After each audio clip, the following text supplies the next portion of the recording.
Assalamu alaikum wa rahmatullahi wa barakatuh. Peace be upon you. If you don't know me already, my name is Muhammad Shidu. I am an Egyptian American Muslim. I have been living in the US since 2002, and I lived half of my life in Egypt before I came here. As we all know, right now there is the ongoing, what do we call it? I don't know. The ongoing issues and killings that are happening in the Middle East. It's one of these situations that makes it really hard to talk. I mean, I'm not a public figure or anything, but I can go and do videos sometimes and post on social media, but Facebook has been kind of making it hard for me to post something about this conflict. So I thought I would have a few messages that, I mean, a lot has been going on through my mind actually, but maybe a few things I want to talk about too, and about some of the key players in this conflict.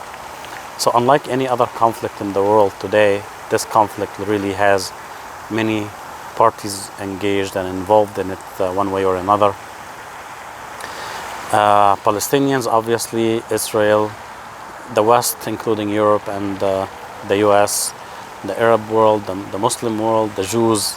This conflict kind of touches each one of these groups one way or another, to an extent, smaller or big, in small or big ways.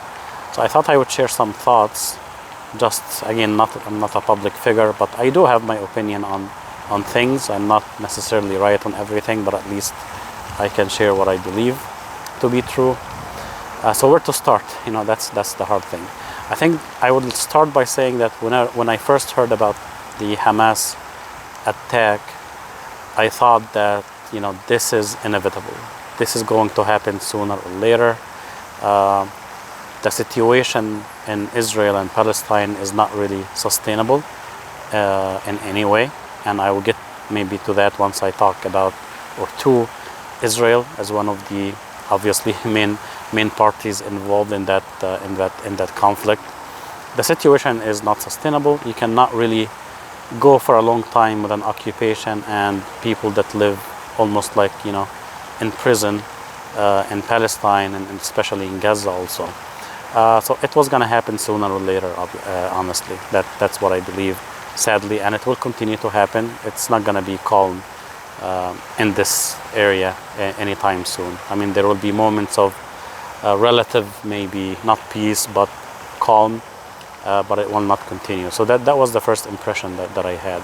But now back to what happened, and I have my opinions, honestly, that will not please any pro-Hamas or any pro-Israel person, because I don't have many nice things to say about all these parties. So again, let me start with Europe, the Europeans, and their part in that conflict. So, I mean, I don't know, I feel that maybe they should just shut up, because you guys have started the genocide of the Jews and the Holocaust, obviously. And then the best you were able to do at the time is to export the problem, right? Like, Jews have been living for centuries in the Middle East among the Muslims and the Arabs. There was never, obviously, a genocide against the Jews. Where I come from in Egypt, Jews they were like famous actors, they were business owners, big business owners in Egypt. And then obviously the creation of Israel, messed things up for the Jewish Arab-Muslim relationships in that region, which again, it's another story, another sad story, how the Jews also were forced to leave some of these countries, especially Egypt, which in my opinion was obviously the wrong thing to do, is to kind of kick them out of Egypt because of something that was happening outside. But again, that's another story. However, back to the Europeans, you guys you failed miserably. You had 2 world wars that killed tens of millions of people in 1 century, which is the 20th century. You caused the Holocaust to happen. Obviously, after that, you tried to fix things and pay money to Israel and so on, but you failed to do anything for the Palestinians, and you caused the problem in the first place, because again, you exported the problem instead of actually living with the Jews or fixing the issue. You just kicked them out of Europe and sent them to another land that you were occupying also. So you were also colonizers. Obviously, horrible things happened by the French, Italian, British occupation all over the world. So you kind of guys, you're not, I don't know, in a position to speak about values or anything like that in this conflict, about terrorism, about the killing of innocents. I don't know. You don't really belong in that, in that area where you can speak about these things without fixing the mistakes of the past. Now back to maybe another party, which is Hamas. So an opinion that will make a lot of my fellow Muslims and Arabs dislike me is my opinion of Hamas, obviously. So when speaking of Hamas, I think it's really important to have unshakable values. The intentional targeting and killing of civilians should not be accepted for any reason, really. I mean, this is one of the things, one of the values that should not be compromised in any way. A civilian is not to be targeted. A civilian, a non-combatant, is not to be targeted and killed intentionally for any reason, period. There is no arguments around there that could be done, and I know some people try to justify on both sides, but I don't think that's the right thing to do, and I think we have to maintain our humanity and even our values, our Islamic values. Also as a Muslim, there is nothing in Islam that justifies the killing and the targeting of civilians, no matter what. And in self-defense, if you defend yourself against a criminal, you don't do that by becoming a criminal yourself, right? I mean, there is no hiding that Israel is a criminal in the way it has been dealing with the Palestinians, the way it has been dealing in Gaza, total war crimes. However, that doesn't justify for us to go and become slightly like them. I mean, not at the same scale, obviously, but that's not justifiable in any way. So that's why I do not support Hamas in any way. I think they harmed the Palestinians, and even thinking in pragmatic matters, I don't see any good that Hamas brought to the Palestinians, honestly. The way you have been dealing with the situation hasn't helped, and you just have to be results-oriented, if I mean so. If you are results-oriented, kind of tell me what Hamas has accomplished really for the Palestinian people. And seeing the flood of videos that we've been seeing, the children and the babies and the families, the buildings that have been destroyed in Gaza, it's just unbelievable that this is happening in this day and time, and it's being recorded in video, and it's like, the US, and again, a big failure here, doesn't really, I mean, it's just, everyone is saying it's part of Israel defending itself. It shouldn't happen this way, but no one is really, intervening the way it should be about these killings. And you see in the media also, speaking of Israelis being killed and Palestinians being dead, as if they were just dying, not being murdered. So it's just unbelievable what has been happening in Gaza. In my opinion, of course I know, what everyone is thinking on that side, is that the Gaza people, they want to stand for Israel. They are sacrificing their lives and so on. I simply don't believe that. Not after the Israeli strikes started. I'm sure that now everyone in Gaza is, of course, wants to struggle against Israel, wants to fight, wants to bear arms, which is completely understandable. The natural things to do when you see your babies being killed, your houses being demolished and destroyed. It's the natural thing to do. But what if we ask the Gaza people before Hamas did what they did? Would they be willing to accept all these in return for what? Like, if you give them the choice before, okay, you guys, we're gonna do something, start something, we're gonna get some hostages, kill some Israeli people, but in return, your life will be completely destroyed, you'll lose your kids, you'll lose your families, you'll lose your homes. And what is the end result? I mean, no one knows exactly, right? What's the end result that Hamas will accomplish for the Palestinians? I don't know, right? I don't think there is any good outcome that will come out of that. So did anyone really ask the Gazan people if they are willing to do that and to live through hell because of all these things? No one is talking about that, right? So again, I mean, speaking that's my message to the Hamas people, right? If you want to struggle and you have a valid cause, you have an occupation that has been going on for years. Israel is not innocent in any way, and we all know if it wasn't for Gaza, the West Bank, Israel has a consistent policy of stealing land from the Palestinians, stealing homes, putting children in prison, for throwing rocks. That has been going on for a long time, and no one can blame the Palestinians for feeling angry and wanting to do something, and that's totally understandable. But again, I think we have to be results oriented, and also we shouldn't sacrifice our values in the struggle. And speaking of the Israelis, really, if I wasn't Israeli, I would say to my government, you are kind of shooting yourself in the foot. Whatever you're doing is not sustainable.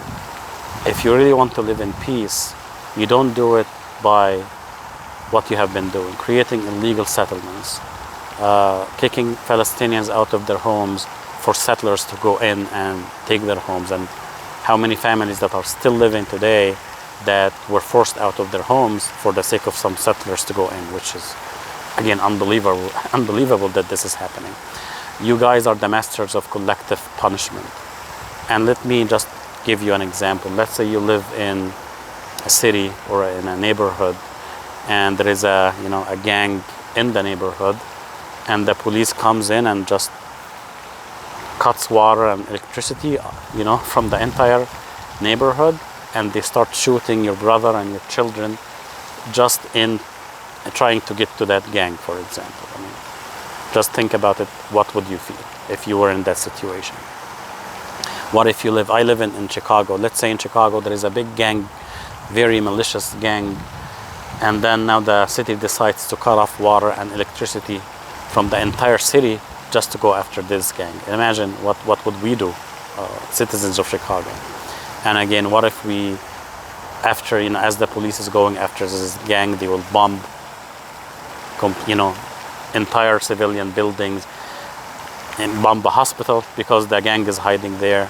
It's unbelievable that anyone would accept this nonsense and even accept any justification for it. So I mean, Israel, it's not really sustainable the way you've been dealing with things. So even if you forget about humanity, forget about values, forget about morals, what you are doing and what you have been doing is not gonna get you anywhere close to peace, close to safety. You're gonna keep putting your population at danger. You keep creating more and more terrorists. If you want to call them terrorists, you keep creating more and more, because every time you strike a whole building of civilians, every time someone loses their child or their family, they'll become the next fighter against you. I mean, that's just, it has to happen. I mean, America, obviously, I don't know what to say, another big failure in dealing with the situation. I know some of my fellow Egyptians and Arabs and Muslims will ask me, okay, what can Hamas do? I mean, there are many things you can do. I think you still, as a resistance group, you should totally strengthen yourself, have weapons. However, you don't ever initiate an attack against civilians. You keep, your weapons and stuff to protect yourself against the Israeli attacks. And then in your fight, you can do things. You can get engaged into negotiations. Why not to try to get the people of Gaza some of their rights, just a normal life, economic relief, and so on. You can also take Israel to court, international court for crimes of war crimes. That's something you can do as well. So I mean, there are many ways to struggle other than not only targeting civilians, but also endangering your entire city, your entire people, because we know how it's gonna be. I mean, this story, we have seen it so many times already, where Hamas does something, and then we know the response that we will see from Israel. It will be collective punishment. They will not care about children or anything. The same excuses that we know human shields and all this. And even if there were human shields, I can maybe mention the great American movies where the bad people, the bad guys, they take some civilians hostage, right, in a hospital, in a building, whatever it is. And then in that movie, what will happen? Obviously, the authorities will not go into the building and start fighting with the bad people and endangering civilians, right? What does the great American heroes do in these movies? They obviously care so much for the life of civilians, as they should do. They don't go just attack. They try to negotiate with the terrorists, with the bad guys, to make sure that the civilians will be safe, right? That's just how the movies go. However, in real life, obviously, it's complete opposite. Even if there were civilians being used as human shields or whatever, that doesn't justify you going out and just taking the civilians out, right? If you want to be the hero, but if you want to be the villain, then that is what you do.